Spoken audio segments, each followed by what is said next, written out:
Hi Sagittarius, this is Jav. Welcome po sa ating channel.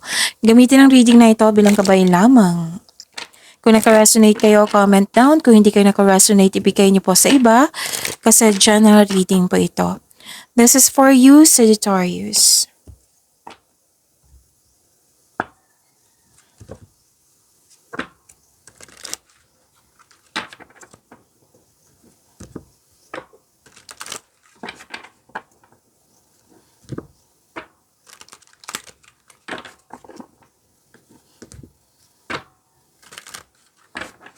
Para po ito sa inyo, Sagittarius, ngayong June 16 to 22, 2025.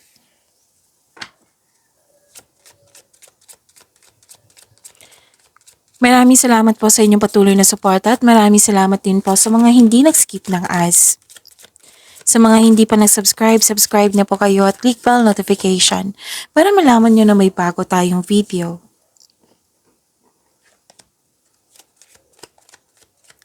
Para sa mga gusto magpa-reading, comment po kayo ng personal reading.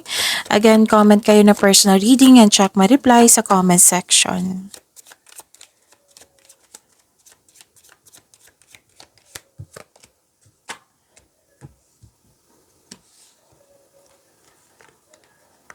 Okay. May importanteng desisyon na mangyayari ngayong week na ito. May importanteng ganap sa inyong passion. Mag-ingat lang po kasi may nakita ko ditong may nag-provoke sa inyo, nasaktan kayo at nagalit kayo. Nagkaroon ng argument. Pwede din may nangyaring kompetisyon. Okay. Pwedeng nag-alala kayo na worried at nalungkot kayo. Kasi may loss of connection or loss of opportunity or loss of things. Again, pwedeng nangyari ito sa nakaraan na naalala nyo ngayon or pwedeng mangyayari ngayon na sana'y maiwasan nyo or sana'y ma-overcome nyo po. And I believe ma-overcome nyo po ito. Oo. Like for example, loss of money. Pwedeng nawala, kinuha, na-damage, ninakaw, nagasta or may nangingialam. Tapos, huwag kayong mag-alala kasi may nakita ko ditong abundance and love is blooming. Nag-acknowledge, nagbigay ng compliment, recognition, nakatanggap kayo ng tulong, nakatanggap kayo ng regalo, and this is happiness. Okay? So, this is abundance and peace. So, claim nyo po.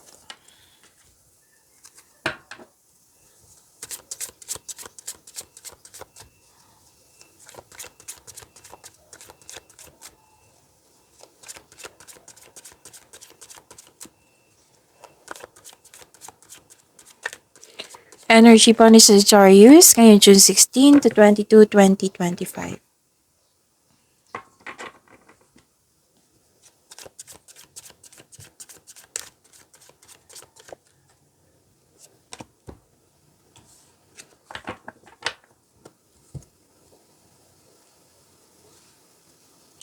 Kung may narinig kayo or may nakita kayong repeating message, meaning to say, pinupush ng course niyo yan. Like for example, nanood kayo ng video reading sa isang video reading at ngayon sa inyong weekly Gabay Tarot reading. At napansin nyo na may repeating message. So, yan po yung pinupush ng course nyo na kailangan yung bigyan ng atensyon, solusyon at aksyon kung maaari po. Nakita ko dito sa dalawang card mo na naging emotional kayo. Kasi may nakita ko ditong tutusin yung desisyon, plano, ideas, or di kaya may concern sa third party. So remember, this is general reading po. Kasi may naulit po nang nangyari, pero sa ngayon, binigyan mo yung sarili mo na embrace mo yung mga nangyari, in-embrace mo yung emotions mo. Oo, so this card tells you to accept and free yourself from this kind of emotion na sadness or pain. Kasi nga, dalawang card kasi nagsabi dito na yung loss of connection, loss of things, or loss of opportunity, or may taong nag-provoke sa iyo. So, yan po yung sabi. At, yun, you have to accept and free yourself from this kind of emotion. Pagalingin at palayain ng sarili. Okay? So, Huwag niyong dalhin yung mga nangyari sa nakaraan sa present. Kumbaga, hindi mo na yan kontrolado kasi nangyari na yan. So, ang isipin nyo na lang na ano yung natutunan mo sa ng mga nangyari na hindi mo nagustuhan. Okay? Para maiwasan din to na yung maulit. Okay? So,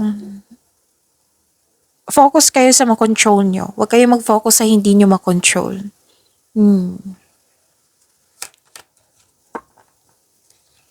So, this is truth-seeking, nanindigan kayo, naging honest kayo sa inyong sarili. This is an action also. Panahon na para umaksyon ka kung alam mong nasa tama ka. So, this card ay sumisimbolo ng katapangan at confidence. At be careful kayo sa paggawa ng plano at pagpili ng desisyon. Okay? At okay. May mabilis na balita dito na bibigyan mo siya ng agarang aksyon. May nakita pa rin akong away dito eh. So dito sa oracle cards nyo, oo. Pero at the end of the day, sabi ko naman sa inyo dito, di ba, sinabi ng cards dito na magiging okay din to lahat, magiging happy ka. Kasi may away ako nakita dito sa dalawang cards nyo rin. So, yun. Ma-overcome nyo yan, don't worry. Ito. So, life review. Sabi po ni Archangel Jeremiel, take inventory of your life and resolve to change or heal anything that is unbalanced. And I believe this is a past or nangyari na sa nakaraan. Pwedeng nangyari sa nakaraan na dala-dala mo hanggang ngayon. So, you have to let it go. Let go of these old emotions. Oo. At i-resolve mo na yung paulit-ulit na nang nangyari, sabi ni Archangel Jeremiel. Para, i-embrace mo, let go mo, para magkaroon ng transformation at magkaroon ng healing. Kasi hindi magiging balanse yung emotion mo nang dahil sa mga nangyari na hindi mo nagustuhan. Yung sabi ko sa inyo na, yung sabi ni Archangel Jeremiel na, make change, magkaroon ng healing.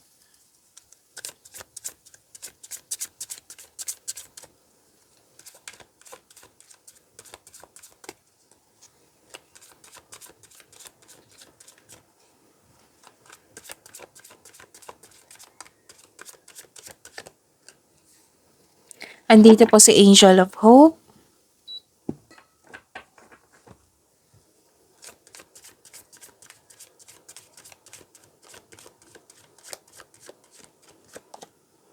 At andito din si Angel of Courage. Tamang-tama to sa energy mo ngayon.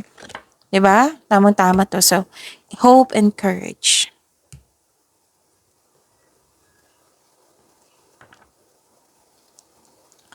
So, this is hope and healing. Ang ganda nito kasi may nakita kong money luck. L-U-C-K. Again, this is money luck. Ang ganda. So, the star brings money luck. Oo. This card may also indicate that you're healing from money or job loss. Ito yung sinabi dito na loss. Na may loss dito. So, magkakaroon ng healing. Tapos, yung sabi dito, which is maganda, na magkakaroon ng money luck. L-U-C-K. Okay, para sa mga negosyante, you may be guided to begin a new business or you have a hidden talent that you can put to good use. Kahit hindi ka negosyante or may balak kayong mag-career change.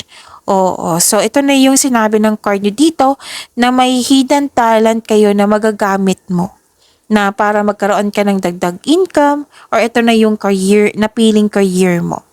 So may pag-asa kang madama, maging positibo at gumawa ng paraan.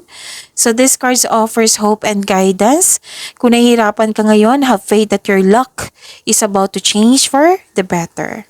So magtiwala po, all your dreams are coming true, sabi po ng card nyo po.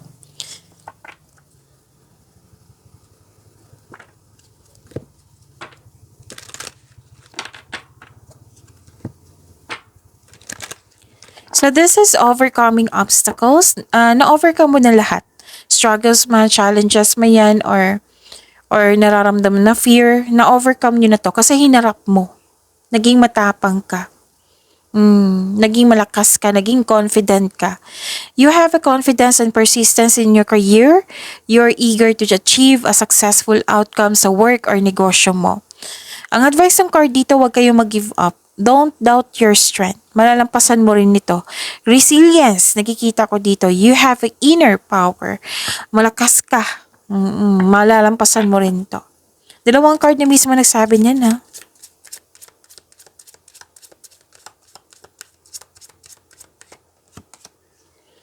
So, you have the ability to inspire others to unlock their true potential.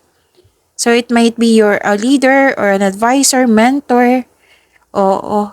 Kasi na sinabi ng card dito na through you, sa pamamagitan ng tulong mo, ma-unlock nila yung mga true potential. Oo. So, you've learned much about money. Now is the time to put into practice. So, ibig sabihin yan, control your money, monitor your money, save your money. Marunong ka nang humawak.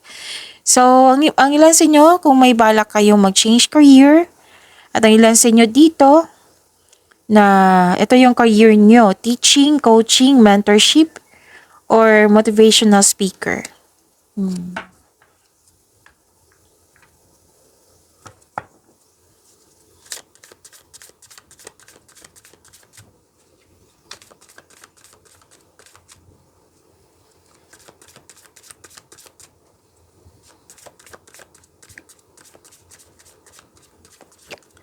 Love life, self-love, partnership, and romance ni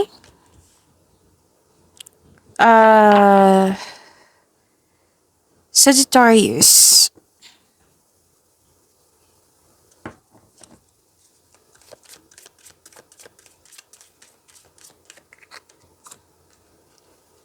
Andito po si Angel of Reflection. So sa week na ito, nagkaroon ka ng time for yourself. Nag-soul searching, nag-soul searching, nagkaroon ka ng time for yourself para makapag-isip, makapagpahinga at magpagaling. Nagkaroon ng time for reflection, which is good kasi this is the way na ma-stop yung overthinking, yung pag-alala. Ito yung time for reflection and use mindfulness cues. Okay, may importanteng desisyon kayo dito na importanteng desisyon na nindigan kayo, naging honest kayo sa inyong sarili.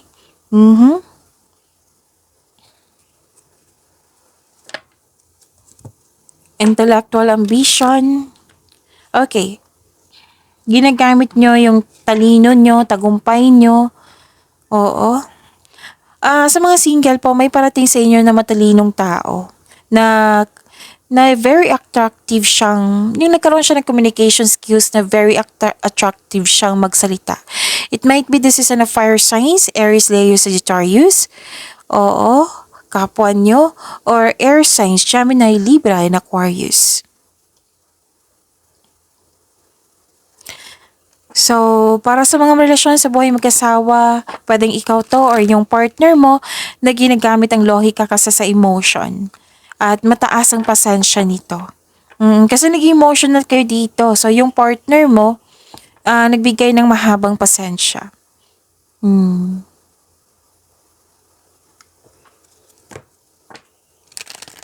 Sa mga single po, gusto nyong mapag-isa muna. Ayaw nyo muna makipagrelasyon. You need time alone. Parang perfect time sa inyo na yung maglaan ng oras para sa sarili. Para sa mga relasyon sa buhay mag-asawa, pwedeng nagkaroon ng space para makapag-isip, makapagpahinga. Kasi space is a sign of respect sa inyong sarili. Sa inyong relasyon at sa kanya. Reconciliation. Someone from your past is or will be returning to your life soon. So may magbabalik. Wow! Pagyamanin niyo po yung blessings na binigay sa inyo. Sagittarius, see you tomorrow. Maraming salamat po.